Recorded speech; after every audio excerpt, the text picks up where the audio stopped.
오늘은 마을관리 사회적 협동조합에 대한 이야기를 드리러 왔습니다. 오전에 공부 많이 하셨나요? 예. 자, 여러분들은 마을관리 사회적 협동조합, 마을관리 조합을 어떻게 생각하세요? 마을관리 조합 왜 하죠? 마을관리 조합은 누구를 위해서 하는 겁니까? 마을관리 조합은 누구를 위해서 하죠? 왜 만들었을까요, 마을관리 조합을? 갑자기 그런 거 없었잖아요. 한 2, 3년 전에 갑자기 얘기 들어서 3년 전에 처음, 재작년에 한 2개인가를 만들었고 작년에 40개, 올해 저희가 전수조사를 해보니까 한 80개 정도가 만들어질 것 같아요. 왜 갑자기 마을관리 조합을 만들으라고 할까요? 누구를 위해서 마을관리 조합을 만드는 걸까요? 설마 주민들을 위해서라는 거라고 할 수 없겠죠? 마을관리 조합과 기존의 도시재생에서의 협동조합은 어떤 차이가 있을까요? CRC하고 마을관리 조합은 뭐가 다르죠?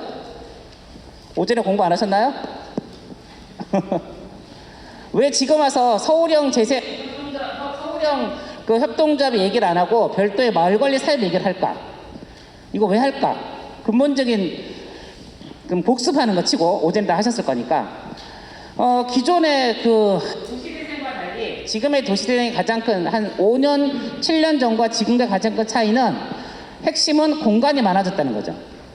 과거의 재생사업은 주로 바닥에 돈을 깔았죠. 그런데 주민들이 바닥에 돈 까니까 돈 어디다 갖다 썼어? 자꾸 뭐라 그러니까 바닥에 돈 까는 게 표시가 안 나는 거죠. 그럼 주로 어디 돈을 쓰는 게 표시가 나죠? 눈에 보이는 거. 그래서 건물을 사고 리모델링을 하고 공간을 만드는 게 예전보다 훨씬 더 늘어났습니다. 공간을 만드는 게 앞으로 대세가 되겠죠. 바닥에 까는 것보다. 근데 공간을 만드니까 문제가 있어요. 어떤 문제가 있죠? 누가 책임질 것인지. 공무원이 책임지나요? 도시권은 만드는 사람이지 유지하는 사람이 아니잖아요. 예. 공간을 만드니까 문제가 되는 거죠. 과거에는 공간이 있더라도 사실은 작은 공간들이었죠. 그냥 카페 하나 할 정도의 공간, 무슨 작은 공간 이런 것들을 1개 혹은 뭐 2개 이런 식으로 만들었죠. 그때는 그냥 이렇게 맡겨도 됩니다. 따라서 그때는 굳이 사업을 만들려는 얘기도 없어. 그냥 협동조합 만들어서 맡기면 됐고요. 그것조차도 안 하면 그냥 그냥 커뮤니티 공간을 쓰면 됐습니다. 근데 지금은 공간이 엄청 커졌죠. 제가 작년에 그 거제도 고현에서 중심지 사업을 하는데 거기는 공간이 8층짜리 호텔을 샀어요. 한 층이 100평씩. 제가 다녀본 전국에 있는 사례 중에 가장 큰 거점 공간입니다. 전체 예산 중심지 사업인데 그 건물에만 180억을 썼어요. 그 공간 왜 메꿀지 모르는데 지하 나이트클럽인데 지하 나이트클럽을 개조해서 뭐 문화센터 쓰고 1층은 수제 브루어리 쓰고 뭐 거제 관광 비즈센터 써도 아직도 6층이 남았어. 다른 곳은 가면 작년에 그 봉평 통영의 봉평지구에서 사업을 하는데 거기는 그 공터가 옛날에 공터 동네 공터가 그대로 남아있더라고요. 그래서 공터 400평을 정비하면서 공터 주변에 집 8채를 샀어요. 그래서 8채의 집에 주민들이 8가지 주제를 가지고 이제 사업을 하도록 이제 만드는 그런 프로젝트를 하는 거죠. 공간이 넓어지는 거죠. 많아지는 거죠. 그럼 공간을 누가 감당할 것이냐 이 문제가 생기는 거죠. 그래서 지금 재생사업에서 주민사업의 가장 큰 행정 입장에서의 문제는 뭐냐, 고민은 뭐냐, 공간이며 공간. 국토부도 마찬가지고. 국토부가 뭐 다음 달에 뭐 감사 나오니만이 얘기하고 있는데 주제가 바로 공간입니다. 거점 관리 공간을 열심히 만들었는데 관리가 안 된다고 벌써부터 언론에서 공격을 받기 시작한 거죠. 그래서 아마 공간을 만들어진 데는 지금 국토부에서 계속 공문을 받고 계실 겁니다. 공간 어떻게 쓰고 있어? 공간 누가 책임질 거야? 공간 계획서 내놔? 공간 운영 규정 내놔? 이런 식으로. 아직 안 만들어진 데는 조금만 기다리시면 그 공문 받으실 겁니다. 예. 마을 조합을 만드는 가장 근본적인 이유는 뭐냐? 이 거점 공간 운영 관리 때문입니다. 그렇기 때문에 굳이 협동조합이 아니라 사회적 협동조합을 얘기하는 겁니다. 거점 공간, 그러니까 일반 사업 하나하나, 그러니까 협동조합은 쉽게 말하면 기존의 협동조합이나 사회적 협동조합은 단일 사업을 하기 위한 목적법인입니다. 그래서 그 사업만 하면 됩니다. 그런데 자, 이 거점 공간 관리는 그거하고 좀 다른 문제죠. 공간 자체가 규모도 있고 숫자가 많으니까. 따라서 이거는 목적법인이 아니라 이런 것들을 다룰 수 있는 플랫폼적인 법인을 만들어야 되는 거죠. 그리고 행정 입장에서 아무한테나 돈을 줄 수 없잖아요. 요즘 아무한테나 주면 민원 들어오죠. 예, 그러니까 이거를 민원을 해결할 수 있는 조직에 줘야 되는 거죠. 아무래도 협동조합은 영리법인이잖아요. 예, 그다음 협동조합은 안에 어떤 사업을 하는지 공개할 의무가 없죠. 근데 사회적 협동조합은 비영리법인인데다가 반드시 경영공시를 하도록 법률상으로 정해져 있어요. 그래서 경영공시 사이트에 공개를 해야 돼, 뭐 하는지. 따라서 행정 입장에서는 공공적인 조직, 게다가 개방성과 그 다음에 경영공시를 해야 되는 이런 특수성을 갖고 있는 사회적 협동조합이라는 법인에 줄 수밖에 없는 거예요. 그런 의미에서 마을관리 사회적 협동조합이 탄생을 한 겁니다. 예, 어떻게 보면 이제 행정 입장에서는 행정이 여러 군데의 공간을 각각 나눠줄 수는 없잖아요. 관리 어떻게 하라고. 그래서 통으로 좀 처리해 주세요. 통으로 좀 맡아내 주세요라고 해야 부담이 적으니까, 그래서 통으로 받을 법인이 필요해졌고, 주민 입장에서는 동네에 공간이 만들어지는데 많이 만들어지니까 이걸 자기들이 잘못 안 하면 문제가 되는 거죠. 예를 들어 그런 게 있어요. 예를 들어서 이들 도활 사업할 때 한 군데에서 공간을 많이 만들었는데 지역 주민들이 다 관리 못하니까 어떤 곳은 외부의 문화단체한테 이렇게 줬어요. 문화적 목적으로 쓰라고. 근데 다음에 가보니까 주민들이 이를 갈고 있어. 왜? 그 근처에도 못 오게, 자기 사무실이라고. 그럼 주민들이 가만히 있겠습니까? 계약기간만 끝내봐라, 쫓아내고 말지, 이러고 있죠. 또 어떤 곳은 상생상가라고 상가를 쭉 만들었는데 외부 사람들한테 이렇게 같이 나눠줬죠. 장사가 잘 될 때는 같이 하는데 장사가 안 되니까 싹 빠져버려. 어차피 임대료도 거의 없는데 뭐. 그러면 계약은 끝나지 않고 빠져버리면 그거 임의로 쓸 수 있어요? 못 쓰죠. 그럼 어떻게 돼요? 생각해 보세요. 상가가 쭉 있는데 중간에 뽕뽕 빠져 있으면 그거 죽은 도로지. 차라리 독립 주민이 했으면 두 개 장사 안 되는 거 빼고 장사 되는 거 두 개 뭉쳐가지고 크게라도 할 건데 외지 사람이 그냥 하니까 셔터 내려놓고 가버리면 끝나는 거죠. 이제까지 이런 문제들이 생기는 거예요. 그러다 보니까 주민 입장에서는 이 공간을 지역 주민이 어떻게 주도적으로 전체를 아우르지 않으면 문제가 생긴다. 예, 이런 사례들이 앞에 나타나고 있는 거죠. 그래서 행정 입장에서는 많이 만들어진 공간의 관리에 대한 부담으로, 그다음 주민 입장에서는 이거를 전체적으로 관리하지 않으면 이게 문제가 생기는 이러한 사례들로 마을관리 사업이라는 것들이 최근에 갑자기 만들어졌습니다. 서울 같은 경우는 사실 이럴 필요가 없죠. 왜? 서울은 땅값이 비싸서 거점 공간을 크게 못 만듭니다. 조그맣게 만들어야 돼, 여전히. 그러니까 각각의 공간을 책임지면 돼. 그런데 여러분들 재생사업지 지금 어때요, 공간이? 기본적으로 그냥 3층, 4층 올라가잖아요. 예. 옛날처럼 뭐 10평 이런 거 있습니까? 넓은 데는, 제가 요즘 작업하는 데는 뭐 120평, 140평짜리 4층도 있습니다. 그거 어떻게 관리할 거예요? 문제가 생기는 거죠. 자, 1층은 뭐라도 해요. 안 그렇습니까? 1층은 뭐라도 해. 근데 2층, 3층, 4층은 어떻게 하실 거예요? 4층은 보통 뭐 다목적실이나 마을조합 사무실이나 뭐 이런 식으로 각자 끼워 맞추면 돼요, 또. 근데 2, 3층은 어디 가면 뭐 창업 공간 하니, 청년들 창업을 누가 청년들이 거기까지 들어와세요? 저도 할 때 많은데. 청년 창업 공간. 그 다음에 무슨 체력 단련실. 문제는 그 공간의 유지비는 누가 될 거냐는 거죠. 그 공간의 책임을 누가 질 거냐는 거죠. 이 현실적인 문제가 지금 마을관리 조합의 출발점이자 마을관리 조합의 지금 가장 큰 문제입니다. 그래서 그 부분 때문에 마을관리 조합의 성격과 마을관리 조합의 비즈니스 모델을 예전보다 더 많은 고민을 하게 됩니다. 그런데 기존에 여러분들이 보시면 성공한 재생사업지 하면 어디가 떠오르십니까? 그렇죠? 떠오르지 않는 게 정상이죠. 예, 보이지가 않습니다. 도활 사업까지 치면 거의 10년 가까이 이렇게 열심히 하고 있는데 왜 보이질 않나? 특히나 사업적으로, 비즈니스적으로는 거의 다 보이지 않습니다. 이유가 뭘까? 주민들의 역량이 부족해서? 특히나 앞으로는 거점관리 운영까지 해서 지역에 더 많은 미션을 하도록 만들 건데, 기존에 한 개의 개별 사업도 했던 주민들이 어떻게 이러한 거점 관리를 포함한 더 다양한 사업을 할 수 있겠습니까? 왜 못했을까? 그걸 찾아보는 거죠. 그래서 다시 한번 우리의 선진사 영국이나 이런 다른 데를 이렇게 뒤져보니까 그런 거죠. 우리가 이제까지 도시재생에서의 비즈니스 모델은 대부분이 식당, 카페, 도시락, 묵공장, 두부공장 이런 것들. 어떤 사업? 개인의 역량을 기반으로 한 사업이죠. 사적 영역의 사업입니다.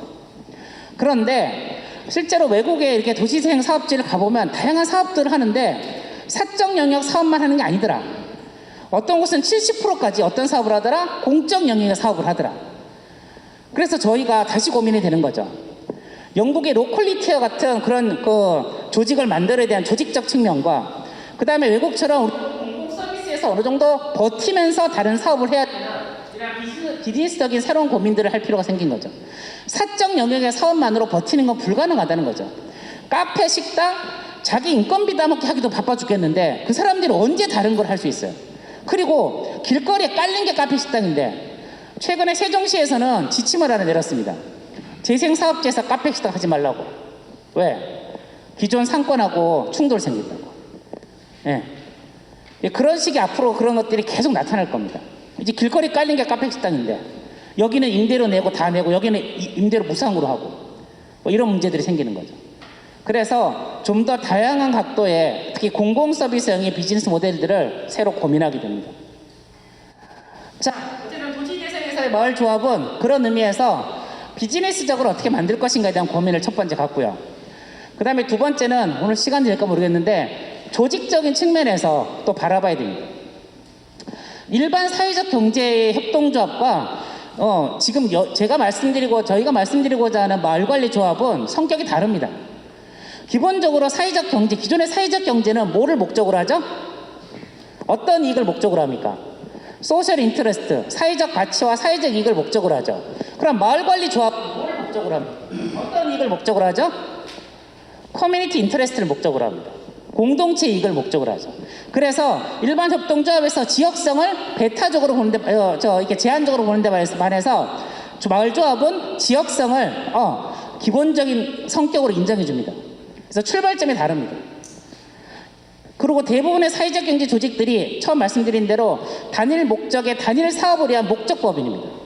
그런데 마을관리조합은 그런가요?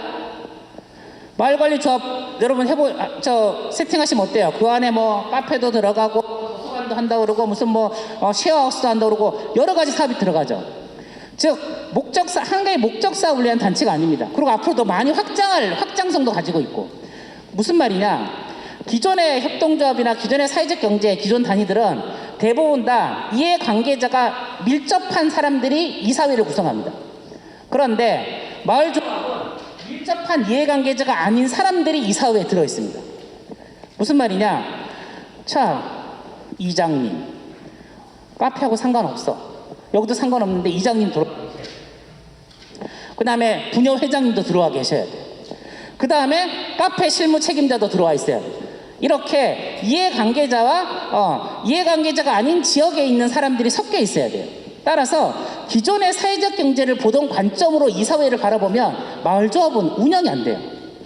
그래서 조직 자체도 다르게 봐야 됩니다. 그래서 이 사회라는 조직과 그 다음에 별도로 이걸 할 수 있는 운영이라는 조직을 그 다음에 이것들을 어떻게 연결할 수 있는가에 대한 부분들 이런 것들을 고민하게 되고 이따 시간 되면 말씀드리겠지만 마을관리조합 성패의 첫 번째는 뭐냐면 사무국입니다. 사무국이 없는 마을조합은 공연물입니다. 유지가 불가능합니다. 생각해 보세요. 건물 관리 누가 해요? 건물 관리 누가 하죠? 마을조합에서 하라고 통으로 맡기는 거잖아요. 자, 그러면 건물 관리 누가 할 거예요? 어떤 데 가니까 업무 관리 어떻게 하세요? 그러니까 그냥 관리비 내면 되지. 제가 여쭤보죠. 관리비 누가 걷는데요? 관리비 받을 사람이 있어야 될 거 아니에요. 관리비를 누가 받아야 되고 그 관리비를 써야 되는데 그건 누가 할 건데? 카페도 하기 바빠 죽겠는데 건물 관리 언제 할 거예요? 불가능한 거죠. 그 다음에 단일 사업을 할 때는 자기 사업이니까 자기 사업장만 하면 되는데 이 공간 전체의 관리는 다른 문제죠. 그 다음에 그러면 그 공간 안에 다양한 조직이 들어있으면 그 조직을 조합하고 운영해야 될 건 누가 할 건데요? 이사장님이 월급도 안 주는데 이사장님 그걸 어떻게 해요? 못합니다. 그 다음에 이걸 하기 위해서 행정하고 계속 공간이든 사업이든 그건 누가 할 거예요? 법인 행정은, 법인 회계는. 그 다음에 이 각각의 사업이 다 법인 통장으로 들어왔다 나가도록 만들어놨잖아요. 개별 사업장으로 못 가잖아요. 그럼 그 회계 관리 누가 할 건데? 결국은 이 각각의 사업도 중요하지만 결국은 이거를 받아낼 수 있는 사무국이 구성되지 않으면 다 헛방인 거예요. 사무국이 핵심입니다. 예. 마을관리조합은 이사장님이 핵심이 아니라 사무국이 핵심인 거죠. 근데 이 세팅을 안 하고 이사회와 그다음 운영위원회, 사무국 이거에 대한 기본적인 세팅 없이 마을조합을 비즈니스적으로만 접근해서 만들고 나서 다 페이퍼 컴퍼니로 전락하는 겁니다. 그래서 지금 여러분들 뭐 가이드 받으셨겠지만 올해 같은 경우 그래서 그 정관 개정안도 내려드렸지만 사업계획서 양식도 내려드렸죠. 예. 반드시 공간을 점유한 데만 들어오라. 어떤 데 보면 공간도 없이 마을조합 들어오시는데 들어오지 말라고. 마을조합의 첫 번째 우리의 핵심 미션은 뭐냐 하면 거기서 사업하는 게 목적이 아니라 거점 공간을 제대로 운영하는 게 목적이고 거점 공간을 제대로 운영하기 위한 사업이 필요한 건데 어떤 데는 거점 공간은 다 딴 데서 해버리고 그냥 사업하려면 조합 들어온다는 거죠. 초기엔 그런 것도 인정했는데 이젠 그런 건 인정 안 되는 거죠. 우리 입장은 거점 공간이 핵심입니다. 그래서 거점 공간을 어떻게 어떤 데서 운영할지를 계획서로 써내라고 새로운 양식을 계속 내려드리고 있습니다. 자, 그런 의미에서 이런 조직을 다시 한번 봤고요. 자, 이걸 다시 말씀드린 이겁니다. 공적 영역에서 사업을 만들어야 됩니다. 이걸 하지 못하면 불가능하죠. 계속 말씀드리지만 마을관리조합의 사업 영역이 카페, 식당밖에 없으면 굳이 사업할 이유가 뭐가 있습니까? 그냥 공간만 따로 빼가지고 그냥 협동작업을 하면 되지. 굳이 사역할 이유가 없는 거죠. 우리한테는 어쨌든 간에 이 거점 공간 전체를 어떻게 운영할 것이냐 이게 핵심이기 때문에 그래서 공공적 조직인 사업을 만들고 거기에 지원을 하고 앞으로 더 많은 것들을 그려내려고 하는 거지 단순히 카페 식당만 하면 자기 공간 버티는 것도 힘든데 어떻게 다 하겠어요. 그래서 어쨌든 공적 영역이 만들어져야 됩니다. 그래서 이렇게 마을조합이 다양한 것들을 만드는 플랫폼으로서의 조합을 고민해보고 있습니다. 제가 처음 말씀드렸잖아요. 이렇게 지금 정부의 전체적인 정책의 방향은 주민주도 공공서비스라는 단어로 요약할 수 있습니다. 무슨 말이냐? 기존의 행정이 했던 서비스, 뭐 돌봄 서비스든 아니면은 행정재산을 위탁관리하는 서비스든 이런 것들을 이제 더 이상 행정이 못하겠다는 거죠. 왜? 행정이 관리하니까 관리 못한다고 민원이 계속 들어오는 거죠. 복지 서비스든 어떤 관리 서비스든. 그럼 그걸 누가 해야 된다? 민원을 하는 주민들이 직접 하세요. 이게 주민주도 공공서비스입니다. 앞으로 그것들이 이제 핵심적인 이제 사업들이 될 겁니다. 그래서 아까 말씀드린 대로 보건복지부는 사회서비스라는 영역에서를 사회적 경제 형식으로 주민들이 직접 할 수 있는 정책들을 지원 사업들을 하고 그 정책들을 내고 있고요. 그래서 읍면동단이 돌봄 체계를 만드는 것들을 하고 있고 그다음 행안부는 주민자치회라는 걸 중심으로 주민자치 연계 사회협동조를 만들어서 여기서 지역사회 공적 공간을 관리하고 지역사회의 공공서비스 하도록 이렇게 세팅을 하고 있고요. 국토부도 마을 관리를 그렇게 보는 겁니다. 지금은 우리의 거점 공간을 위주로 하지만 거점 공간을 기반으로 지역의 다양한 서비스들을 집어넣는 거. 예, 이런 것들이 각 부처마다 각자 사업을 하고 있는 거죠. 그런 의미에서 공공서비스라는 영역을 계속 고민하게 됩니다. 자, 비즈니스 모델은 이렇게 이제 단계를 가지고 저희들이 이제 비즈니스 모델을 구축을 하는데 이게 제가 작년에 25개 대상지에서 마을관리 사업과 관련된 비즈니스 모델과 설립 지원 사업을 25개 지역에서 작년에 했습니다.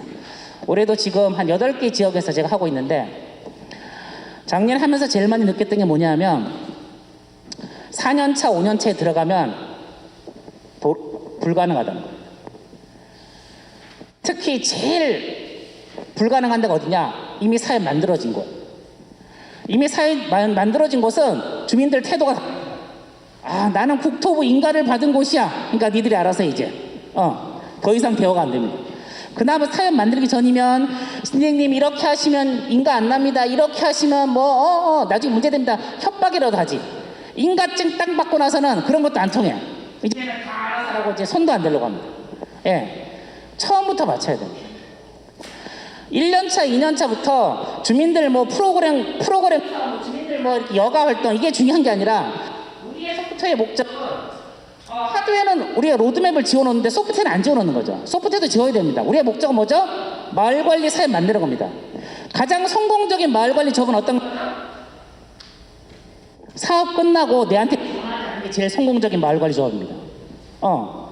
끝나고 계속 전화해가지고 이것도 해 저것도 해 그러면 실패한 거죠. 독립할 수 있는 조합을 만드는 우리 목적인 거죠. 뭐 좋은 일 있으면 연락해야지 뭐 이것저것 계속. 여러분 이거 해보시면 제가 해보니까 조합을 만들면 그때부터 더 요구사항이 많습니다. 조합 만들기 전보다. 조합 만들면 해결될 것 같죠? 조합 만들면 그때부터 더 많은 걸 요구하십니다. 이거 해줘 저거 해줘. 끝이 없습니다. 1년차부터 로드맵을 가지고 해야 됩니다. 그래서 그냥 이제 강의식보다 강의와 워크숍을 합쳐서 1년차부터, 심지어는 저희가 최근에는 소규모 도시대형 대학부터 합니다.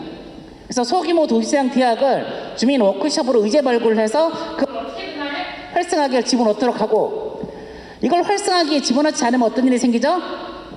여러분들이 아시듯이 항상 활성화 계획을 두세 번 바꿉니다. 처음 만든 활성화 계획은 선정대기와 활성화 계획이고 해보니까 안 돼. 주민들도 못하겠대. 그럼 계속 처음부터 주민들의 걸 좀 넣어줘야 되는 거죠.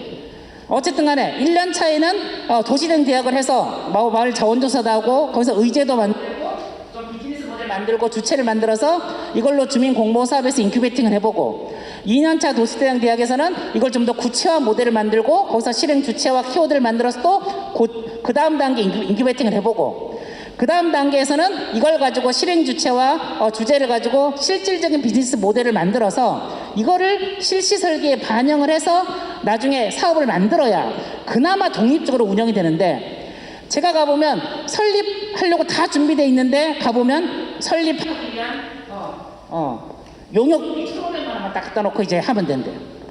되겠습니까? 안 되죠? 저번 한 군데 전화가 왔던데 현장 기초센터에서 마을관리 사업 만들어 달라고. 그래서 얘기하다 보니까 결과가 뭐냐? 얼마면 돼? 이거 페이퍼 컴퍼니밖에 안 되는 거죠. 1년차, 2년차에 준비하지 않으면 어렵습니다. 처음부터 주민들한테 정확한 마을관리 사업의 개념과 주민의 역할과 책임을 부여하지 않으면 주민들 한번 오해하기 시작하면 끝끝내 그 오해만, 자기가 듣고 싶은 말만 기억했다가 4년, 5년째 계속 써먹습니다. 그런 의미에서 1년차, 2년차에 정확한 가이드를, 1년차, 2년차에 정확한 기준을 제시하지 않으면 어려운 거죠. 저는 이야기합니다. 왜 모든 재생사업지에 마을관리 사업 만들어야 돼? 저는 안 만들어도 된다 생각합니다. 어떤 데 도저히 역량도 안 되고 준비도 안 되고, 그리고 거점 공간의 위치도 도저히 아무것도 할 수 없는 공간이라면 그냥 그는 행정이 그냥 맡아서 행정이 공적 공간으로 사용하는 것도 방법이죠. 문제는 근데 그걸 누가 선택해야 되죠? 주민이 선택해야 되죠. 우리가 대신 선택했지만 요거도 먹잖아.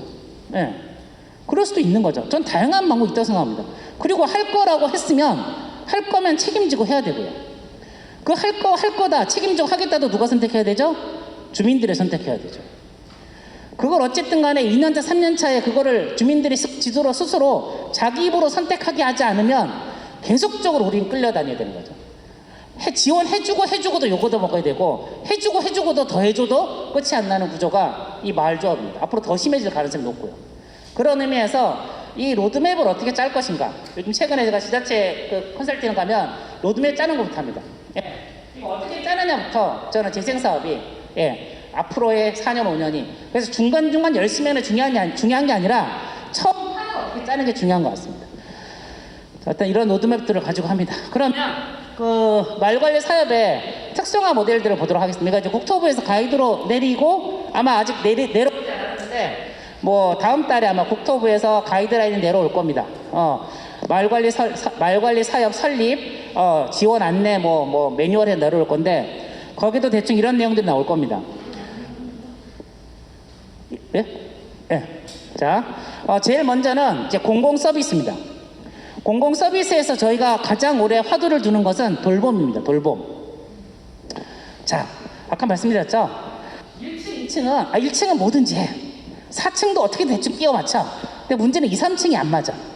뭘 해도 마음이 찝찝해. 계획을 세워도 자신이 없고. 여기다가 이제 새롭게 해보는 게 돌봄을 해보고 있습니다. 이제 아이들이 많은 곳에서는 다함께 돌봄센터나 공동육아 나눔터. 자, 다함께 돌봄센터 같은 경우는 정부가 내년까지 전국에 1,800개를 만들겠다고 공언을 했는데 지금 반도 못 만들었죠. 그래서 각 행정마다 이게 과업이 숙제로 남아 있습니다. 근데 여성가족계나 뭐 어린이 청소년계에서는 이걸 해야 되는데 인건비만 나옵니다. 공간이 없어서 못하는 거죠. 도시재생은 뭐가 있죠? 공간이 있죠. 예. 그래서 그쪽과 협의를 해서 다함께 돌봄 센터를 2층, 3층에 넣는 걸 해보고 있습니다. 그러면 4명에서 5명의 인건비가 나옵니다. 예. 우리는 인건비만 나올 수 있으면 뭐든 할 수 있는 거잖아. 프로그램 사업비하고. 예. 실제로 올해 안양 그 명학지구에서 이 다함께 돌봄 가지고 지금 거점 공간에 여기 이제 계획에 들어가서 건물이 준공되면 이제 할 수 있도록 주민 조직이 준비하고 있고 여기 관련된 사람들을 세팅해서 조합 안에서 준비하고 있습니다. 자, 그 다음에 공동육아 나눔터. 요건 이제 아까 다함께 돌봄 센터는 1학년부터 초등학교 1학년까지 초등학교 1학년부터 중학교 1학년까지. 앞으로 지역아동센터는 앞으로 점점 없어질 거거든요. 보건복지부도 지역아동센터를 없애고 앞으로는 읍면동 단위로 이 다함께 돌봄을 만들 겁니다. 지역에 다함께 돌봄 있는데 조금만 관심 있게 보시면 경쟁 치열합니다.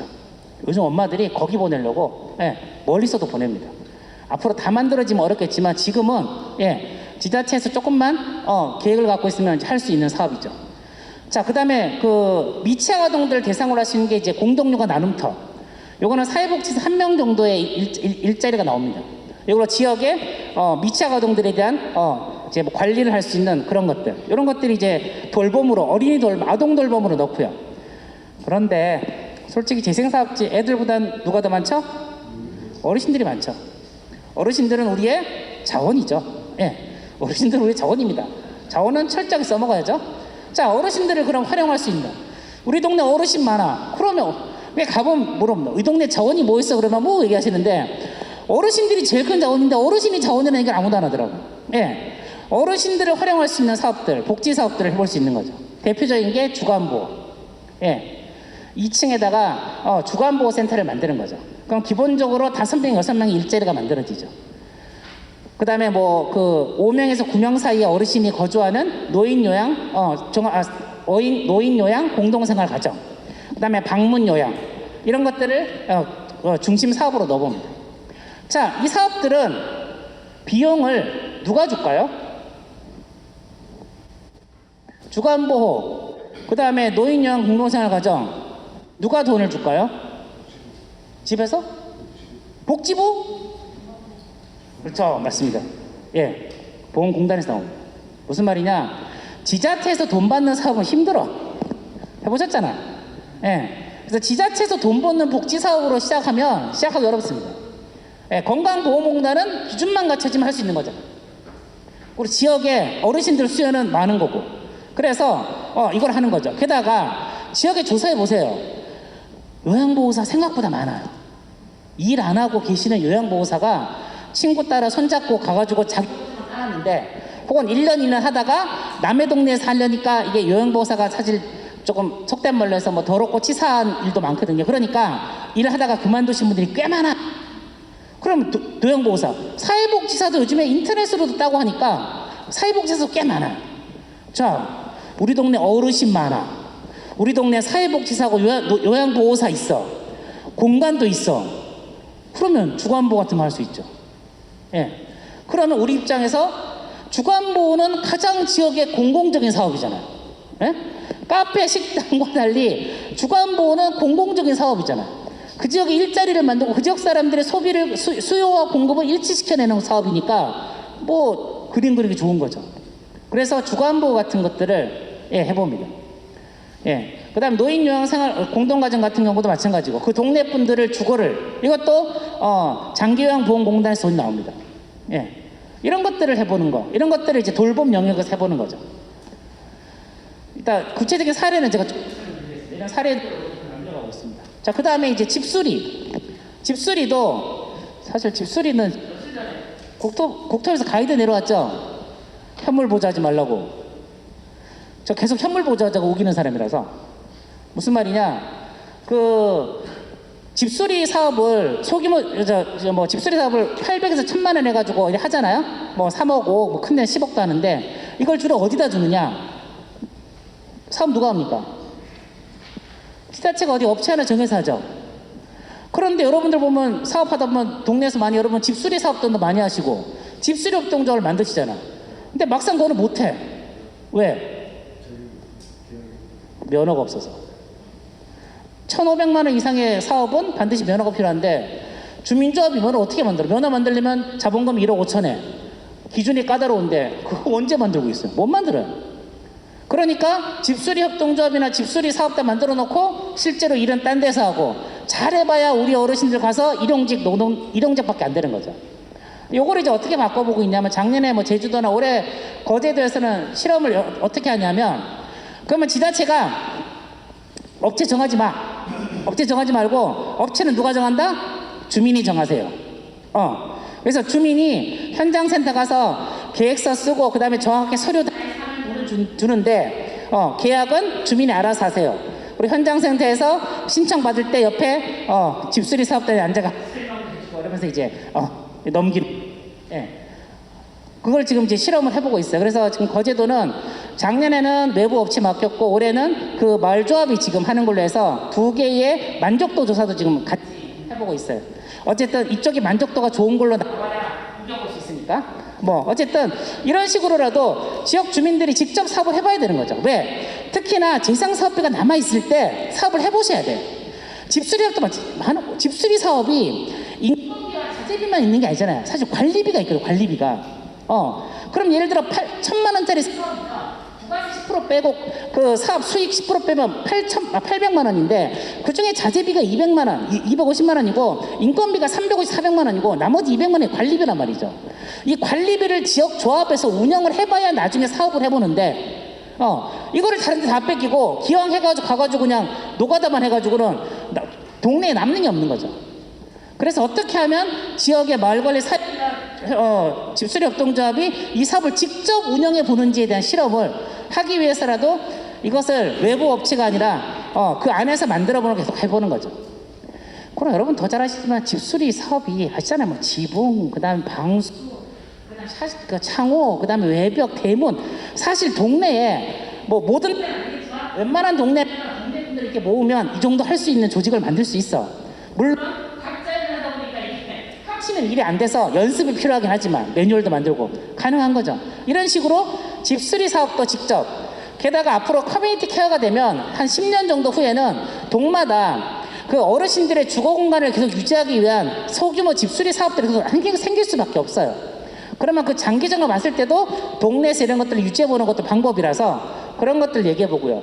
그 다음에 좀 뭐 코로나 때문에 생기는 방역 서비스라든지 그 다음에 환경개선 사업도 직접 해보는 것들을 이야기해보고 있습니다. 그 다음 두 번째는 공공의 공간을 운영하는 거. 여기서 대표적인 게 주차장이죠. 그 예전에 이제 그 주차장은 그 아직도 지자체마다 논란은 좀 있습니다. 주차장을 그 주민 공동 공간으로 볼 것이냐라는 문제 때문에. 그래서 저희들은 어차피 재생사업비로 만든 거점 공간이니까 이것도 같이 보자고 우기는 거고, 뭐 어떤 지자체는 주거갖다 껴놔도 안 돼라고 얘기하는데 그 지자체는 가서 열심히 얘기해보면 이미 다른 데 주기로 약속해 놓은 거지. 시설관리공단이나 이런 데 처음부터. 예. 그런데 어쨌든 그거를 지역 주민들이 직접 받아서 운영하도록 해봅니다. 지금 청주에서 시범 사업을 해보고 있고요.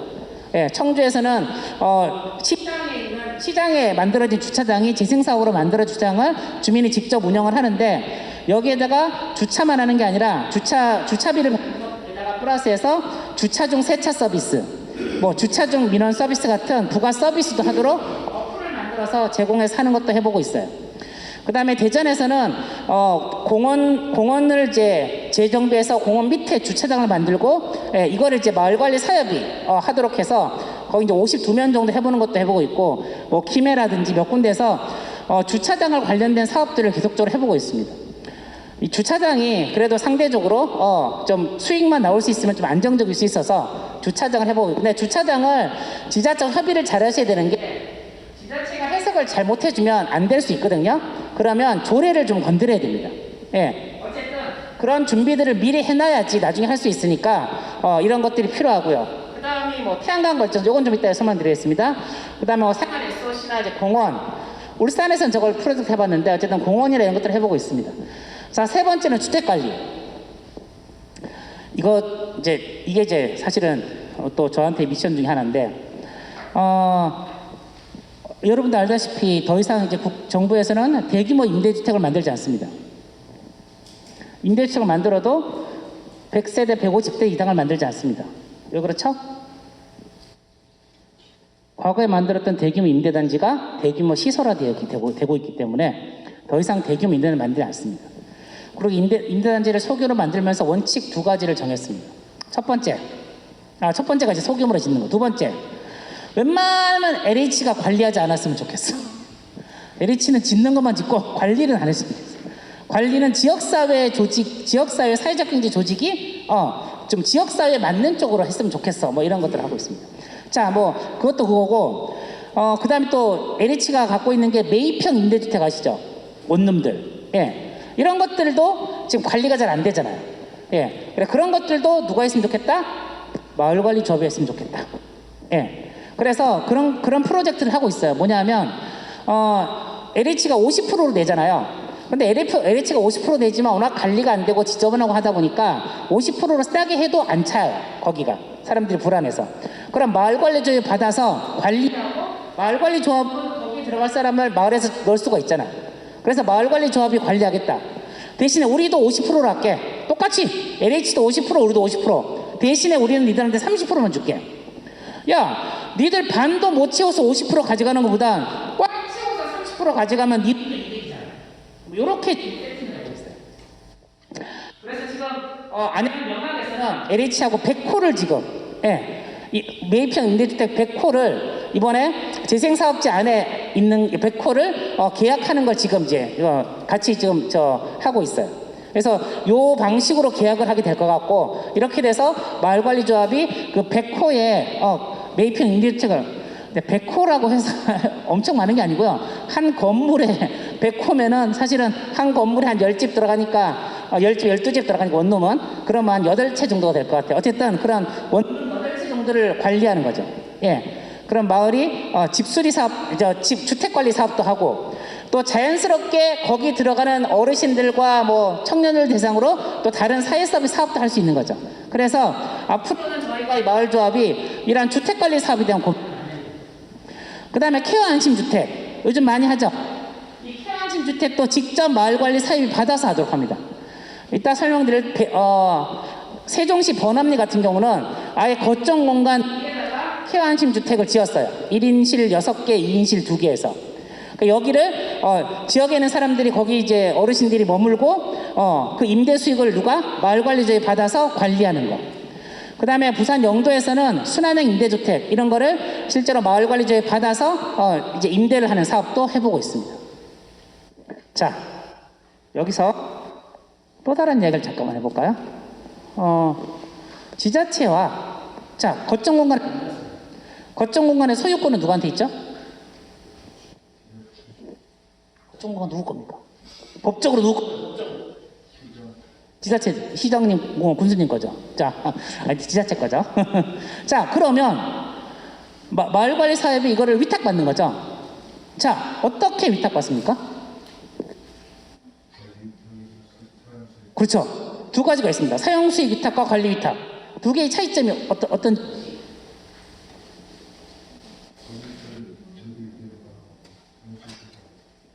그러니까 두 개가 원래 어떻게 다르죠? 원래 왜 사용수익허가와 관리위탁을 나눠놨을까요? 사용수익허가는 뭐냐면 자, 나 이거 빌려줘. 나 이걸로 장사할래. 사업할래. 그래? 빌려드릴게요. 그러면 조례에 따라서 사용료 얼마입니다. 이게 사용수익허가입니다. 조례에 따르면 사용수익을 얼마 하도록 조례에다 돼 있고, 그 다음에 감면도 뭐 50% 감면 이게 다 정해져 있죠. 그렇게 해서 빌려주는 게 사용수익 허가입니다. 자, 그러면 이 공간에 대한 책임은 누가 지죠? 빌린 사람이 지죠. 네. 자, 그 다음에 관리위탁은 좀 쉽게 설명하면, 자, 여기에 어떠한 복지 서비스가 필요해, 이 동네에. 자, 그래서 복지관을 지어. 자, 그러면 자, 이 동네에 사회 서비스를 하는데 이제 누가 할 건지를 이제 공지를 올립니다. 그러면 A라는 법인이 우린 이런 서비스를 뭐 3억이면 할 수 있어요. 우린 이런 서비스를 2억 5천 할 수 있어요. 그러면 지자체가 이렇게 받아서 그 중에 가장 합리적이고 맞는 데다가 위탁을 관리 위탁이죠. 어떤 특수한 목적과 어떤 이걸 위해서 내는 거죠. 자, 그러면 이 공간에 대한 책임은 누가 집니까? 지자체와 빌린 위탁받은 사람이 같이 책임을 지는 구조죠. 관리 위탁은 비용을 지불할 수 있습니다. 보조금을 주거나 비용을 지불할 수 있어요. 사용 수익은 없죠. 어렵죠. 예. 자, 그런데 지자체 입장에서 우리가 이것을 하라고 돈을 줬는데 여기서 공공의 목적을 위해서 전대를 해가지고 그 수익으로 일부 우리가 줘야 될 데를 감하면 괜찮죠? 그래서 그 관리 위탁은 전대가 가능한 거예요. 이유가 있어요. 관리 위탁이 전대가 가능한 건 그래서 전대가 가능한 거죠. 근데 사용 수익은 나는 이런 사업을 하기 위해서 빌려주세요 빌려줬는데 지가 안 해. 그럼 목적과 안 맞는 거잖아. 그래서 전대가 법적으로 불가능한 겁니다. 관리 위탁으로 무조건 전대가 되는 거 아니고요. 예, 많은 부분 제가 저번 주 일요일 날 한 군데 지자체에서 일요일 날 찾아오셨어요. 좀 뭐 평일에 시간이 안 되니까 일요일 날라도 상담을 한다고. 무슨 얘기인가 들어봤더니 거점공간 이쪽 있잖아요. 있는데 마을관리사 회장님이 각각의 임대를 주고 싶어 하셔. 자기들 아무것도 안 하고 협동조합도 5명이래. 5명인데 자기는 아무것도 안 하고 여기는 A에 여기는 B에 C에 D에다가 임대만 가능하냐고. 자기가 알아보니까 관리 위탁은 가능하다던데 가능하냐고. 가능합니까? 가능한가요? 부동산 임대업이죠, 그건. 그리고 관리 위탁을 여러분들이 법적 조항을 저리를 더 뒤져보시면 관리 위탁을 다 해주는 게 아니라 행안부령에 따라서 관리 위탁이 되도록 되어 있고요. 그 행안부령을 보면 마을 단체, 마을 조직, 공동체를 활성화하기 위한 이런 것들이 또 단어들이 들어가 있어요. 그래서 기본적으로 전대를 주려면 이 목적에 맞는 사업에 대한 전대, 그 다음에 이 동네 사람, 이 동네 조직이어야 또 전대가 가능하고 이런 조건들이 있는데 그러지 않고 그냥 아무한테나 그냥 빌려주고 나중에 수익 임대료만 받았어. 이거 사고 아닙니까? 사고. 누가 봐도 민원 대상인데, 전대를 그렇게 해석하시면 안 되는 거죠. 그래서 초창기에 저희가 아예 전대가 안 된다고 전대가 안 된다고.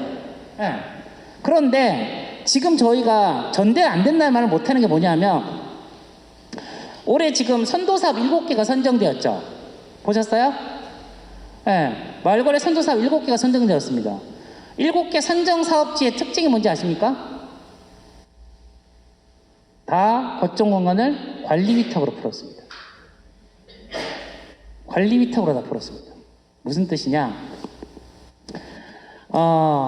저희가 작년에 일을 해보면서 느낀 게 뭐냐면 지자체가 좀 풀어줘야 돼요. 무슨 말이냐? 카페나 식당만 한다 그러면 당연히 사용수익 허가지. 생각할 여를도 없는 거 아닙니까? 그냥 사용수익 허가예요. 그런데 실제로 현장에 가보니까 2층에다가 무슨 박물관, 마을 전시실, 그다음 무슨 마을 이런 공간들을 쭉 만들어 놓은 거죠. 근데 그런 공간을 다른 거 바꾸지도 못해. 자, 그러면 그 공간의 유지 관리는 누가 할 건데? 예를 들어 어린이 청소년 공간을 만들었어. 어린이 청소년 공간을 만들었으면 어린이 청소 공간이 돌아갈 수 있도록 해야 될 거 아니에요. 그래서 지자체의 여성 청소년계하고 협의해서 그러면 여성 청소년계에서 뭔가 프로젝트를 만들어서 여기다 좀 해줘. 그래야지 모든 프로그램이 있어 돌아갈 거 아니에요. 그럼 프로그램 할 수 있거나 프로그램을 준비하는 사람에 대한 인건비와 뭔가 사업비가 있어 돌아갈 거 아니에요. 여성 청소년 공간이라고 이름만 적어놓는다고 청소년이 옵니까? 안 그러잖아요. 뭔가 목적사를 근데 그거를 도시화할 수 없으니까 그 팀을 만들어가지고 못하는 거는 여성 청소년과나 복지과 협의해서 한 거죠. 그럼 여기는 뭐가 돼야 되죠? 보조금을 받아야 되는 거죠. 보조금을 받으려면 어떻게 되죠? 관리 위탁으로 가야 되는 거죠. 그래서 최근에는 지자체마다 다니면서 관리 위탁을 풀 수 있도록 좀 여지를 열어달라고 합니다. 관리 위탁으로 푼다는 게 수익 사업을 하는 곳에다가 막 돈을 대주는 뜻이 아니라 수익 사업이 아닌 공간을 하기 위해서 도시과가 다른 과하고 연계를 좀 해가지고 시간이 걸리지만 그래야 지자체도 이 공간을 잘 써야 자기들도 이 성과가 되니까 또 옆에 과는 하고 싶은데 공간이 없고 사람에서 못하는 사업들이 있다는 거죠. 그럼 그걸 연계해서 내 안에 살 수 있도록 하려니까 관리 위탁을 풀어내기 가능합니다.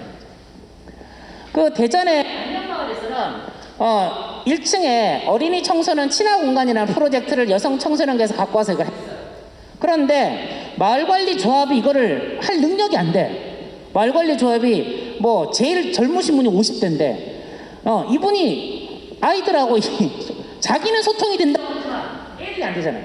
그래서 그 지역에 요걸 할 수 있는 사회적 기업을 연결을 했어요.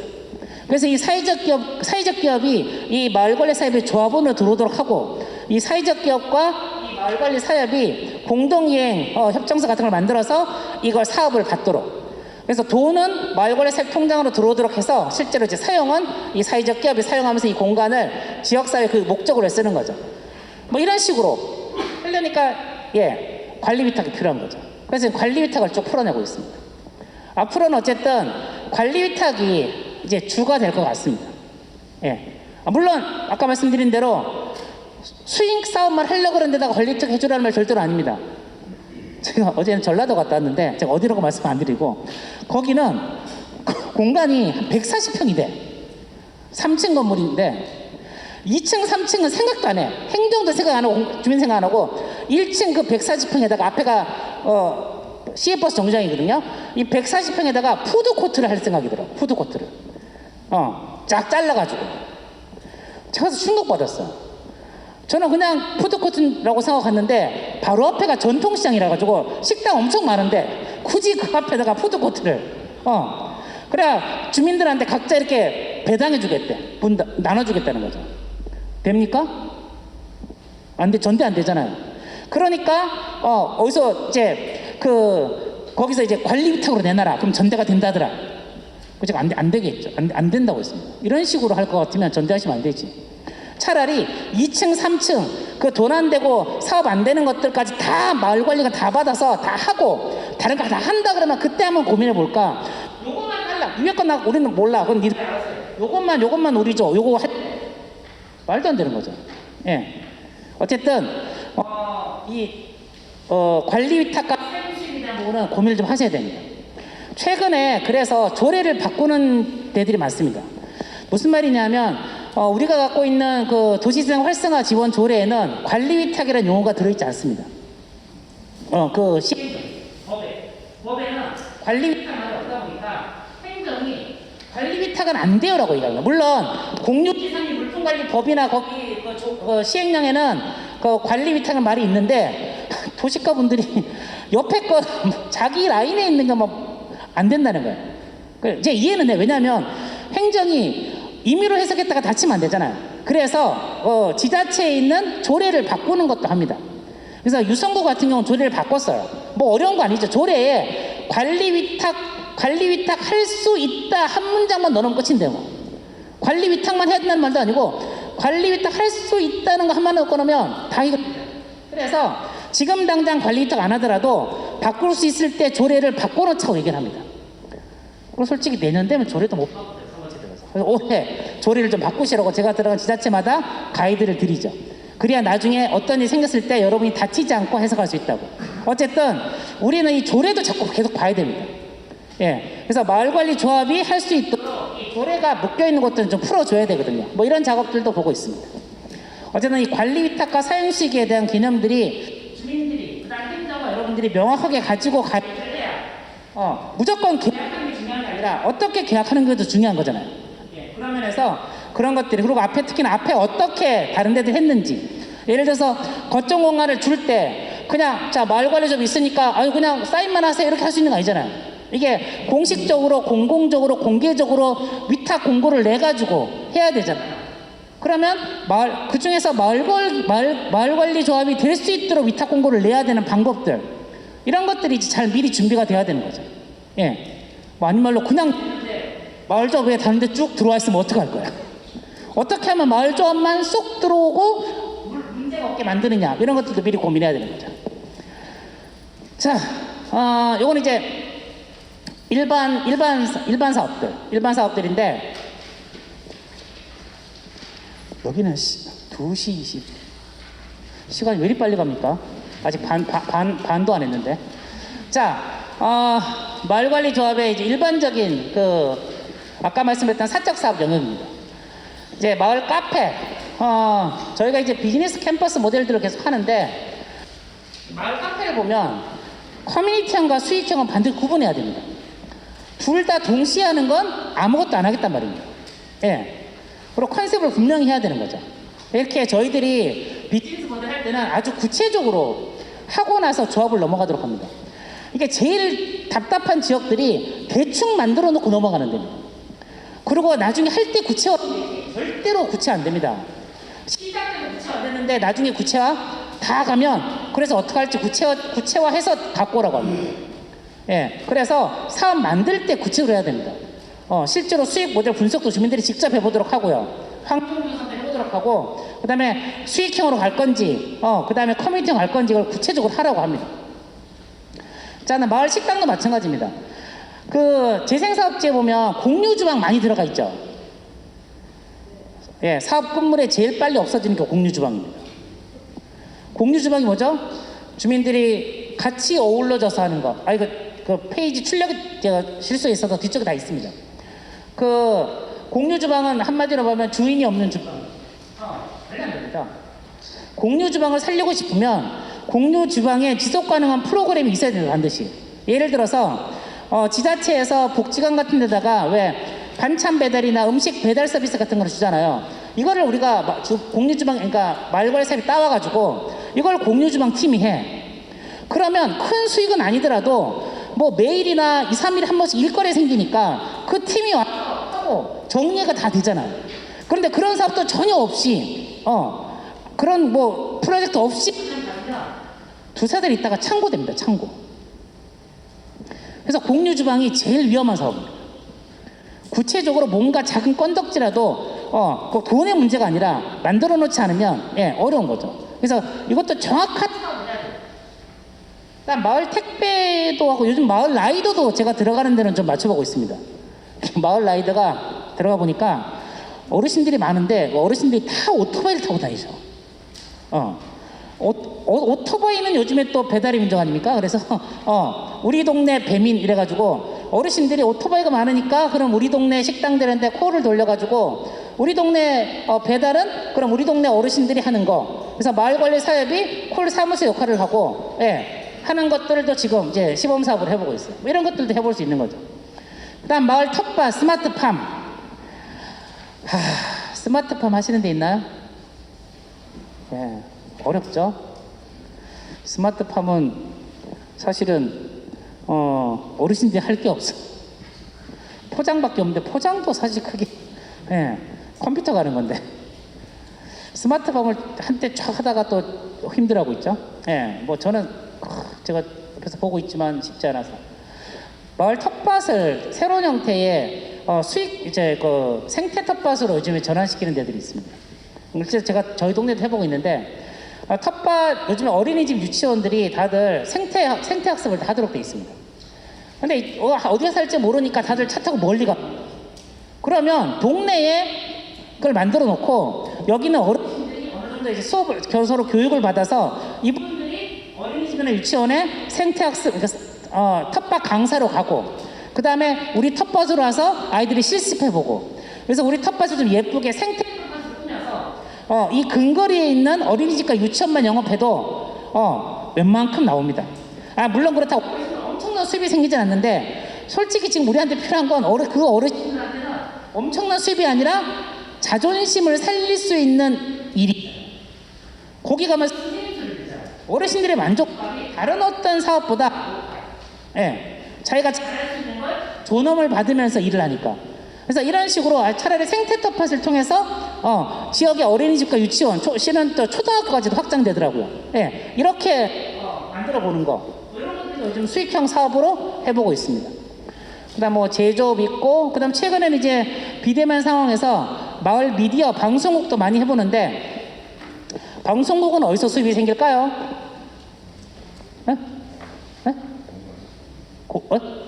광고 또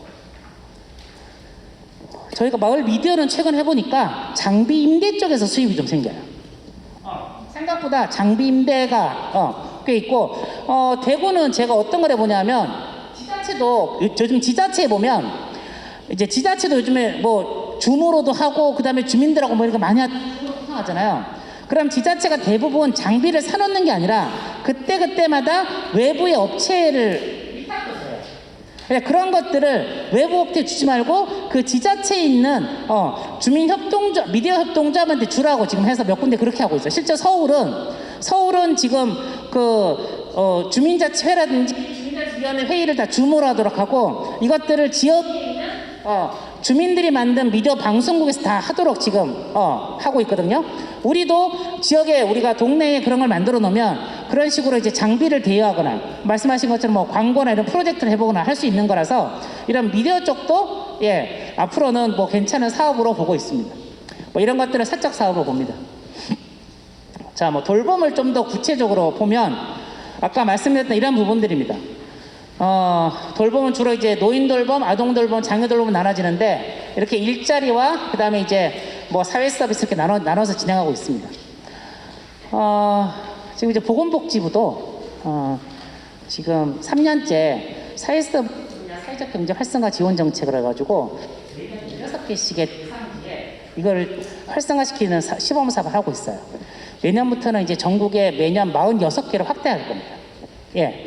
이런 것들하고 연계해보는 것도 좀 좋은 방법이 어쨌든 이게 확장될 겁니다. 그래서 직접적으로 이런 서비스들을 예전에는 주로 복지관이나 복지법인이 했다면 지금 누가 할 수 있다? 사회적 협동조합이. 그리고 그 사회적 협동조합 중에서 지역성이 있기 때문에 가장 나은 게 마을관리 사업인 거죠. 이게 뭐냐면 자, 어르신 돌봄 사업을 한다 칩시다. 제일 어려운 게 뭘까요? 딱 시작할 때 제일 어려운 점은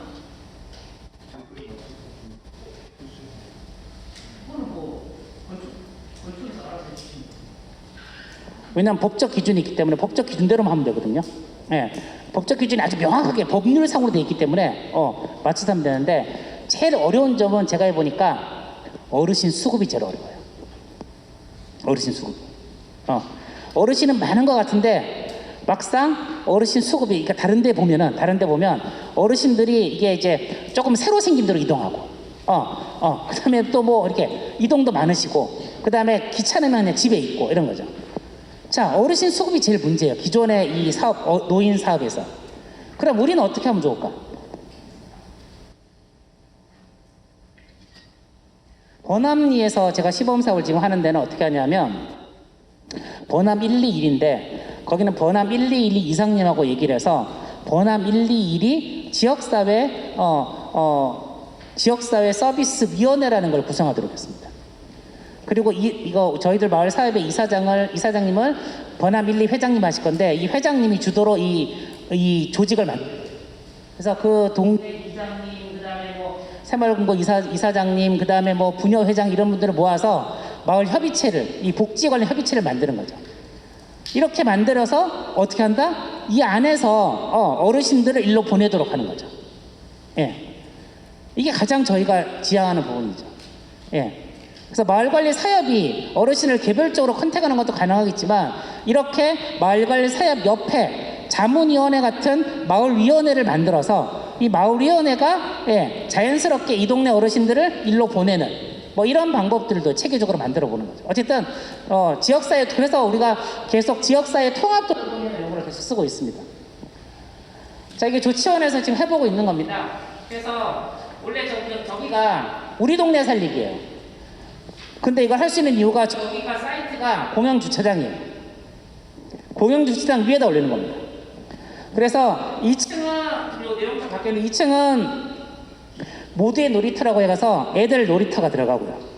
그 다음에 3층은 그 다음 주간보호센터, 4층에는 마을관리 사무실하고 그 다음에 다목적실하고 공주주방으로 들어가고 5층에는 아까 말씀드린 케어안심 주택이 1인 세대 6개, 2인 세대 2개가 들어갑니다. 이렇게 해서 이제 전체를 구성하죠. 한 층당 120평씩 구성되어 있습니다. 이렇게 해서 이제 요 안에서 물론 1층 작은 구석에는 카페를 만들어서 모두의 놀이터라든지 이런 데 오시는 사람들한테 커피도 팔 수 있도록 만들어 놓은 곳도 있지만 어디는 전체적으로 지역사회의 공공적인 수요와 서비스를 해결하는 것으로서 이 공간을 전체로 구성하고 있습니다. 그래서 주거도 들어가고, 그 다음에 방문 요양 같은 사회 서비스, 주간보호 같은 서비스도 같이 들어가고, 이런 것들을 같이 만드는 거죠. 자, 다시 원점으로 돌아와서 제가 돌봄 서비스 돌봄 서비스 다음으로 말씀드린 뭐냐면 태양광인데, 태양광이나 돌봄 서비스 목매는 이유가 따로 있습니다. 아니요. 사무국을 구성해야 되는데 도무지 사무국을 구성할 수 있는 방법이 안 나오는 거예요. 카페 식당만 가지고 사무국을 어떻게 구성해요? 카페에서 돈 벌어가지고 사무국 인건비 대주는 게 가능할까요? 불가능합니다. 많은 분들이 오해하십니다. 임대료가 면제인데 무조건 되지.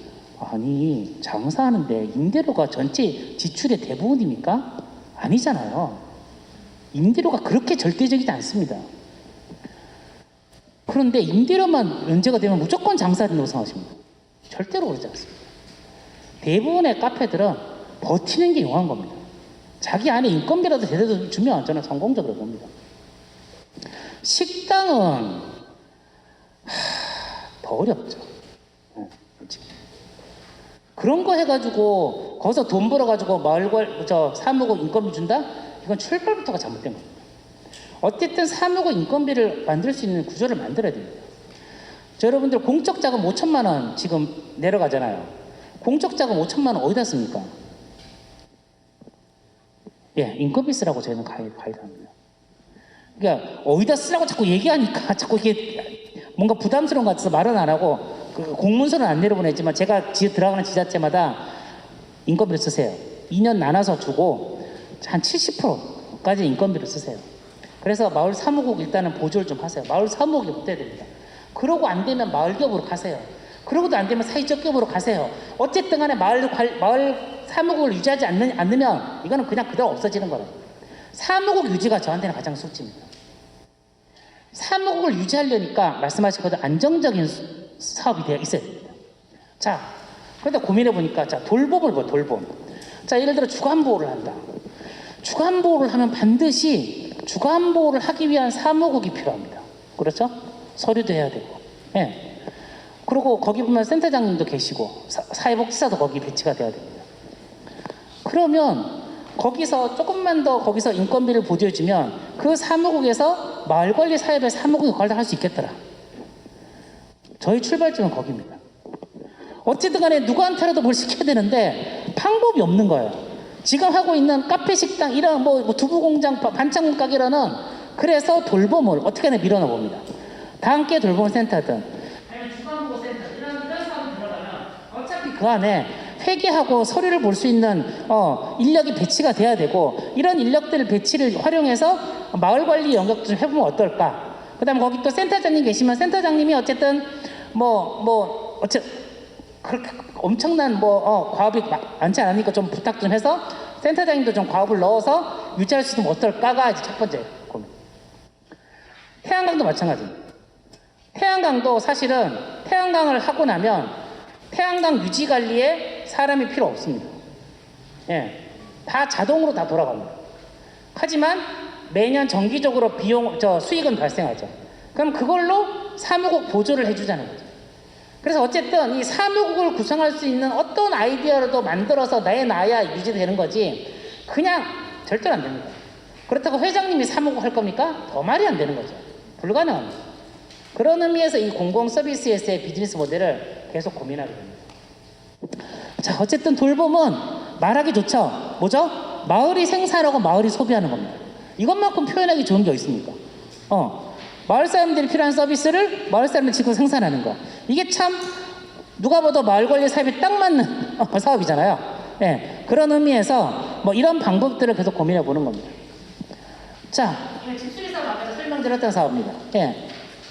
자, 그다음에 태양광 사업을 잠깐 설명을 드리죠. 태양광은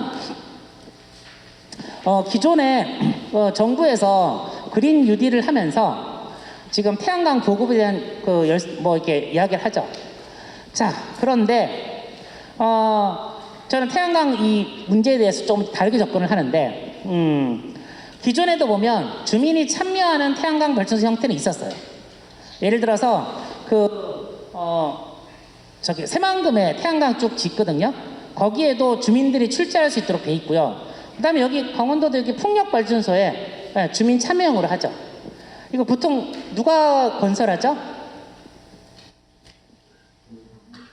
보통은 지자체가 지역 발전소를 끼고 별도의 그 PF 회사를 꾸려가지고 거기서 별도의 법인이 만들고 거기에 주민들이 펀딩을 해서 펀딩 이자를 예, 맞죠? 자, 그러면 수익은 맞는데 운영권은 누구한테 있죠? 그 회사에 있는 거죠. 주민은 소유는 안 하고 수익만 받는 거죠.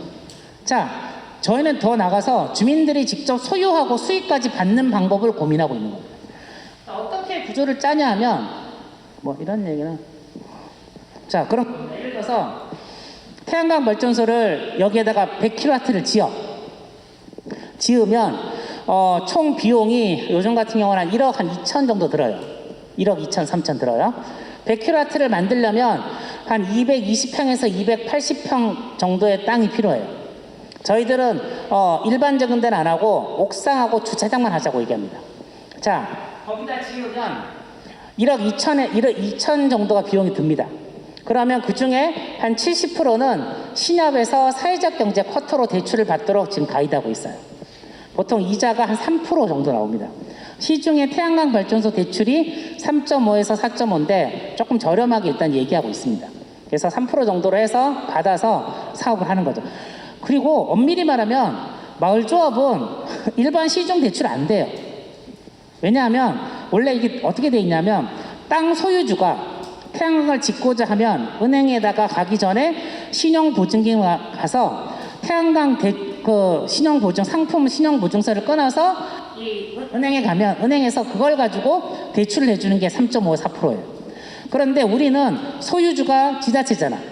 그래서 보증서를 끊을 수가 없어.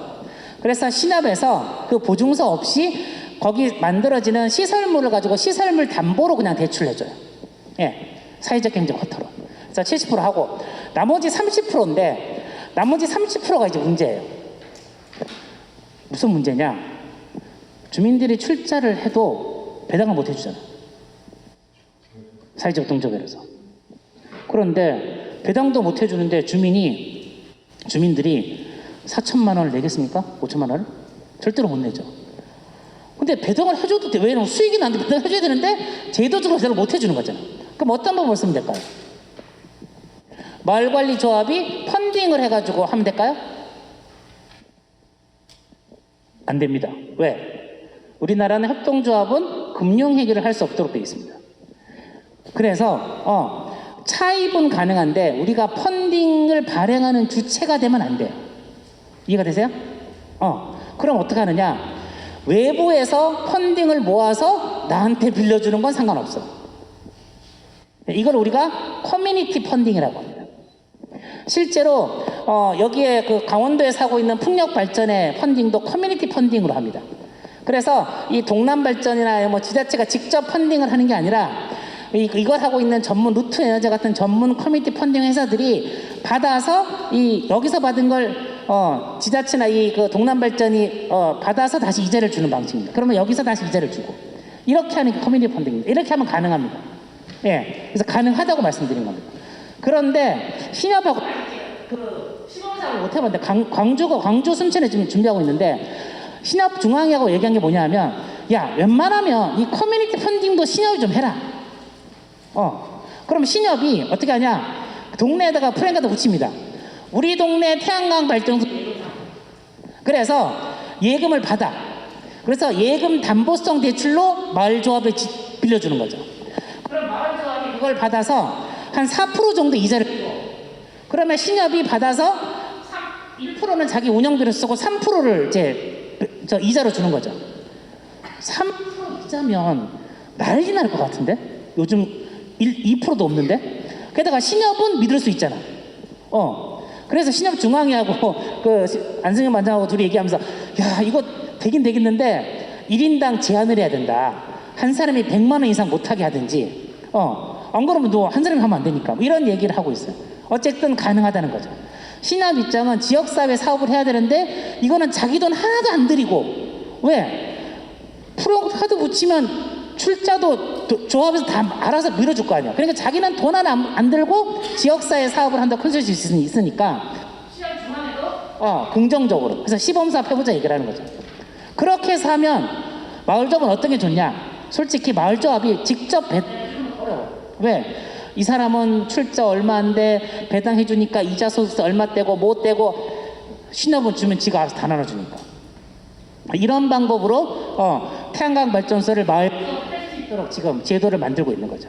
예, 그렇게 해보는 겁니다. 이런 곳들은 여러분들 다 하시면 보시면 다 아는 거고, 태양광에 대해서 많이 오해를 하시는데, 자, 첫째, 태양광은 가격이 점점점 떨어지니까 나중에 적자 볼 수도 있잖아요. 그래서 저희는 한국형 FIT라는 거를 지금 하도록 합니다. 한국형 FIT. 이게 뭐냐면, 협동조합은 한전에서 100kW 미만으로 발전소를 지으면 20년 동안 고정 가격으로 계약을 합니다. 어떤 가격으로? 작년 가격 중에 제일 높은 가격으로. 항상 작년 가격은 올해 가격보다 좋아요. 그래서 작년 가격이 최고 높은 가격으로 20년 계약을 하면 무조건 계산이 나오는 거죠. 그렇잖아요. 예. 그래서 안정성을 담보할 수 있습니다. 이게 첫 번째. 자, 그 다음에 산에다가 태양광 말이죠. 산에다 태양광 지으면 돈이 좀 될까요? 산에다 태양광 지으면 돈이 좀 될까요? 수익이 나올까요? 수익이 잘 안 나와. 근데 왜 산에다 태양광을 지을까요? 그렇죠. 산에다가 지으면 10년 후에 임야가 잡종지로 바뀌어요. 그냥 돈 안 돼도 돼. 현상 유지만 되면 10년 후에 그냥 땅값이 그냥 확 올라. 그래서 산에다 태양광을 지어요.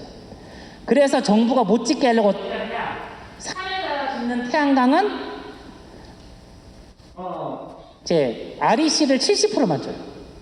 그러니까 태양 발생 비용을 70%만 주는 거예요. 그러면 그 대신에 옥상이나 주차장이 지으면 어떻다? 1.5배를 주는 거죠. 그래서 태양광을 가능한 어디다 짓는다? 옥상이나 주차장에 짓는다. 그러면 수익이 나온다. 그래서 우리도 보면은 공영 주차장이나 지역의 공기업이나 거점 공간에 좀 큰 데가 있으면 거기다 짓는 걸 계속 고민을 하는 거죠. 옥상이나 주차장에 지으면 수익이 나와요. 1.5배를 주기 때문에. 그래서 또 그거는 또 우리가 생태적으로 봤을 때도 상대적으로 산에 짓는 것보다 좀 더 생태적이잖아요. 기존의 건물 이용하니까. 그런 면에서 좋은 거고. 그 다음에 이제 이거 하다 보면 태양광은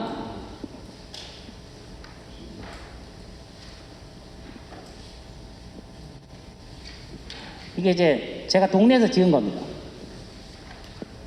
제가 사는 동네는 대구의 안심 1동이라는 곳인데, 여기 혁신도시가 있어요. 여기 공기업에 신용보증기금이라는 공기업 사택 옥상에다가 지었습니다. 총 92kW를 거의 100kW죠. 지어서 직접 마을조합이 운영하고 있습니다. 여기도 이제 70%는 신협으로 받았고 30%는 마을이 출자를 해서 그렇게 해서 이제 해보고 있습니다. 이거 할 때 거기 사택이니까 사택에 있는 분들한테 찾아가서 설명회까지 다 했습니다. 이게 오해를 많이 하시더라고요. 실제로 태양광이 전자파가 많이 나온다. 근데 실제로 실험 데이터를 보여드렸죠. 선풍기보다 훨씬 적게 나온다는 것을. 빛 반사가 심하다? 실제로 데이터를 드렸죠. 적벽돌보다 3분의 1도 안 된다는 거죠. 실제로 이제 오류가 많죠. 그 다음에 중금속이 많다? 아니요. 분해해보면, 우리나라 쓰는 거는 카드뮴은 전혀 들어있지 않고, 들어있는 게 규소하고 알루미늄하고 유리밖에 없다. 규소는 뭐죠? 모래죠. 지금은 카드뮴 들어간 건 안 나오거든요. 그런 걸 다 설명드리는 거죠. 그 다음에 태양광 패널은 저는 하나하고 LG 거를 쓰는데, 하나 같은 경우에 25년 보증을 해줍니다. 25년 동안 85% 보증을 해줍니다. 무슨 말이냐? 계속 쓴다는 겁니다. 15년 후에 나가는 게 아니라 25년 동안 쓰는데도 최소 85% 밑으로 떨어지면 새 걸로 바꿔주겠다는 거죠. 예, 근데 요즘 30년, 40년 그냥 씁니다. 아예 파손되는 건 바꾸는 거죠. 예, 그래서 그런 것들을 이제 충분히 설명을 드리고 직접 지어서 저희가 운영을 해보고 있어요. 그러니까 실제로 가능하다는 거죠.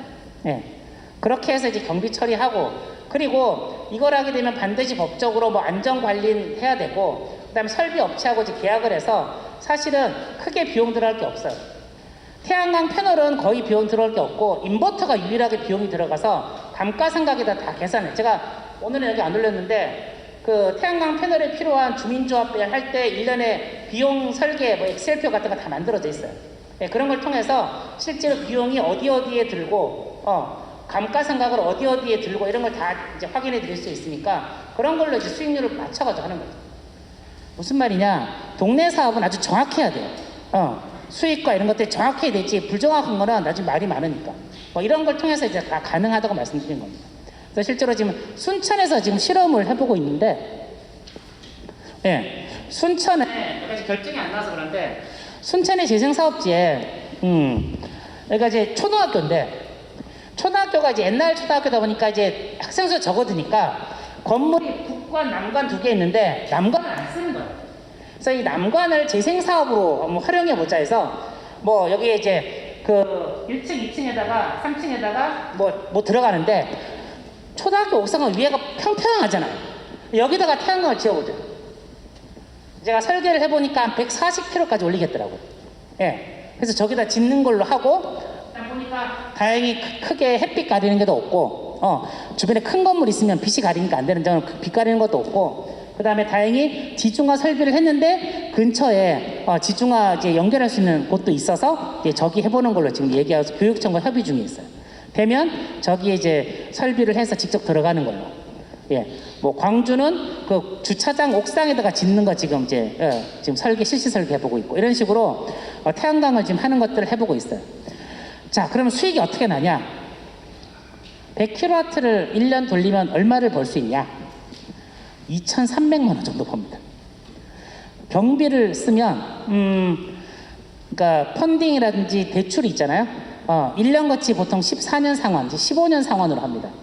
그러면 경비 다 쓰고, 그 다음에 원리금 갚고, 이자 다 갚고, 그 다음에 기타 경비들, 뭐 세무 비용부터 해가지고 감가상각 비용까지 다 빼면 1년 차에서 15년 차까지는 한 800에서 900 정도가 남고요.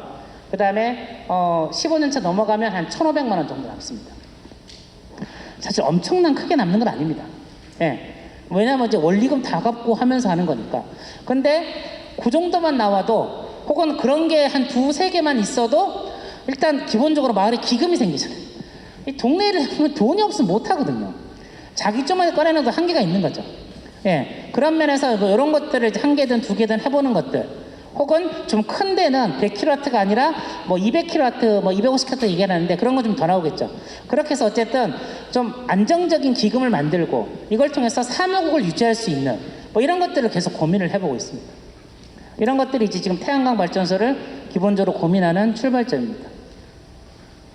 그래서 우린 이것을 주민이익 공유형 태양광 발전소라고 합니다. 뭐냐, 이 발전 수익을 누구 특정 개인이 가져가는 게 아니라 어쨌든 여기다가 붙여놓은 신협에서 붙여놓은 그 커뮤니티 팬딩에 참여한 누구나 다 발전소 발전의 소득을 가져가잖아요. 예, 그래서 이 태양광 발전의 소득을 주민과 공유하겠다. 또 이런 것들이 우리가 생각하는 이 마을 조합의 공공적 성격과도 잘 맞고, 예, 그런 면에서 이제 태양광 발전소를 주민이 공유형 태양광 발전소 형태로 지금 꾸려보고 있습니다. 지금 이 태양광 발전소 설립 매뉴얼이 아마 다음 달에 각 지자체로 내려갈 겁니다. 예, 국토부하고 진흥을 통해서 작년에 매뉴얼을 만들었거든요. 그래서 그거 정리 작업이 거의 끝났으니까 그것도 내려갈 거고, 거기 내려가면 아마 제가 말씀드렸던 요 사례라든지 이런 것들이 그대로 나와 있거든요. 그걸 참고하시면 또 도움이. 그럴까요? 아리 설명드릴까요? 그 태양광 가격을 결정하는 것은 두 가지입니다. 하나는 S&P와 REC. S&P는 뭐냐 하면, S&P는 순수하게 태양광 판매 가격입니다. 예, 판매 가격인데, REC는 뭐냐 하면, 저희 나라에는 오메가 킬로 여서 있다 생산하는 대형 발전소가 22개가 있습니다. 이 22개의 대형 발전소는 반드시 자체적으로 신재생에너지를 만들어야 되는 게 법적으로 의무 비용이 있습니다. 올해 같은 경우 10%를 자기가 생산하는 거에 10%를 반드시 신재생에너지로 생산해야 되는 의무 부과 비율이 있습니다. 그런데 직접 생산하지 않으면 다른 데서 생산했는 거를 자기가 그 포인트 마크만 갖고 와도 인정해 줍니다.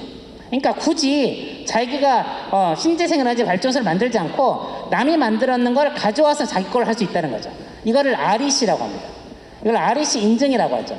저희가 1kW, 뭐 1메가와트의 전기를 만들면 1메가와트의 REC가 생기고 그 REC를 판매한 이거를 파는 데가 이제 별도로 이제 주식시장처럼 돼 있고 여기서 거래를 하는데 이게 REC인데 이 REC를 정부가 아까 말씀드린 대로 산에다 지으면 0.7, 그 다음에 평지에다 하면 1, 그 다음에 옥상이나 주차장에 하면 1.5를 주도록 해놨습니다. 예, 그렇게 해서 구성이 됩니다. 그래서 SMPS와 REC로 구성을 하고 요 REC가 1.5 구성을 하는 겁니다. 지금은 SMP, REC가 큰 차이는 없어요. 어디는 매년 떨어지고는 있죠. 예. 그래서 아까 말씀드린 대로 한국형 FIT 계약을 하면 20년은 보증을 되니까 보통 그렇게 하도록 권장을 해드리고 있어요. 그리고 태양광 이 설비 가격도 매년 떨어져요. 제가 3년 전에 저기 설비했을 때 1억 7천 들었어요. 저희가. 근데 올해 얼마 들었다? 1억 2천 정도. 매년 10%에서 15% 떨어지고 있어요. 그래서 많은 분들이 태양광 가격이 떨어지는 걸 말씀하시는데 설비 가격도 같이 떨어지고 있는 거라서 실제로 지금 우리나라 현대연구소에서 나온 자료를 보면 2035년이 되면 지금 시스템으로 봤을 때 2035년이 되면 늦어도 2035년이 되면 화력 발전소에서 짓는 거나 태양광 발전소에 짓는 거나 오히려 태양광 발전소에 짓는 에너지 원가가 떨어진다는 게 이제 나오고 있어요. 그만큼 설비가 급속도로 떨어지고 있어서 여러분들이 견적은 최대한 늦게 내는 게 좋습니다. 자, 사례를 조금만 더 보면 이제 제가 다니면 사례를 자꾸 해달라고 하는데 사례가 없는 게 정상입니다. 네? 맞죠? 재작년에 한두 개 만들었고 작년에 40개 만들었고 올해 이제 만들어지는데 작년에 만들어진 중에서 제대로 사업을 하는 곳이 있겠습니까? 왜? 작년에 만들어진 곳들은 대부분 다 작년 11월, 12월에 인가가 났습니다. 작년에 집어넣어가지고. 그래서 대부분이 아직 거점 공간도 만들어지지 않았습니다. 마을조합을 대부분이 거점 공간을 만들기 전에 합니다. 그래서 마을조합을 만들면서 나온 의견으로 거점 공간에 하도록 하고 그 다음에 거점 공간에 하면서 거점을 지어질 때 마지막으로 인큐베이팅을 하고 거점 공간이 만들어지면 바로 들어갈 수 있도록 준비하기 때문에 마을조합은 좀 일찍 만들어지죠. 그래서 성공적인 사례라고 보기는 어렵습니다. 일단은 좀 하고 있는 데를 좀 소개해드리면 시간 다 됐네. 뭐 전주는 청년들 중심으로 지금 하고 있고요. 그 다음에 뭐 여기 나온 대로 뭐 어르신 주간보호나 다함께 돌봄 뭐 이런 것들을 이제 하고 있습니다. 뭐 설명드리니까 시간이 없네. 혹시 궁금하신 점 있으세요? 질문사 없으세요? 예.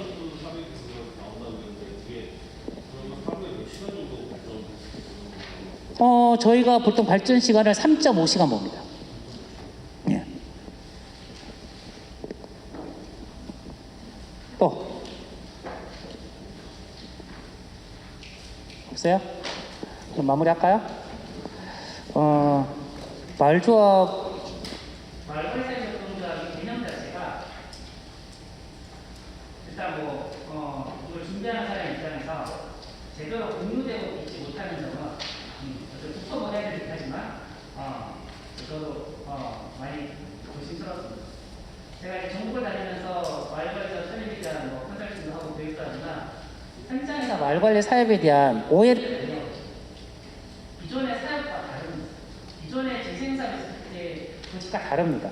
그래서 준비도 조직화도 비즈니스도 다르게 가야 되는데 이런 것에 대한 정확한 가이드가 국토부에서 내려오지 않았기 때문에 여러분들이 갖고 계신 가장 최근 자료가 2019년 자료인 경우가 많은 정도로 잘 모릅니다. 그러다 보니까 자의적인 해석도 많고 그러다 보니까 현장에서 다양한 실수나 갈등이나 다양한 사고들도 많은 것 같습니다.